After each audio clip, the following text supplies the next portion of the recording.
Song ನೋಡಿದೆ, ತುಂಬ ಚೆನ್ನಾಗಿದೆ. ಯೂಶ್ವಲಿ ವೆಬ್ ಸೀರೀಸಲ್ಲಾಗಲಿ ಶಾರ್ಟ್ ಫಿಲ್ಮ್ಸಲ್ಲಿ ಸಾಂಗ್ಸು ಹೆಚ್ಚಿಗೆ ಇರಲ್ಲ. ಬಟ್ ಇಲ್ಲಿ ಇವರು ಒಂದು ವಿಭಿನ್ನವಾದ ಪ್ರಯತ್ನ, ತಾಯಿ ಮಗನ ಸೆಂಟಿಮೆಂಟು, ತಾಯಿ ಬಗ್ಗೆ ಯಾವುದೇ ಹಾಡು ಬಂದರೂ ಅದು ಮನಸ್ಸಿಗೆ ಮುಟ್ಟುತ್ತೆ ಅಂತ ಒಂದು ಪ್ರಯತ್ನನ ಮಾಡಿದ್ದಾರೆ.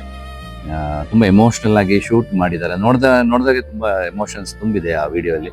ಖುಷಿ ಆಯಿತು ಅಂತ ಒಂದು ಸಾಂಗ್ ನೋಡಿದಾಗ. ಹಲವಾರು ತಾಯಿ ಮಕ್ಕಳಿಗೆ, ಮಗನಿಗೆ ರೀಚ್ ಆಗುತ್ತೆ. ಸೊ ಈ ತಂಡಕ್ಕೆ ನನ್ನ ಆಲ್ ದ ಬೆಸ್ಟ್.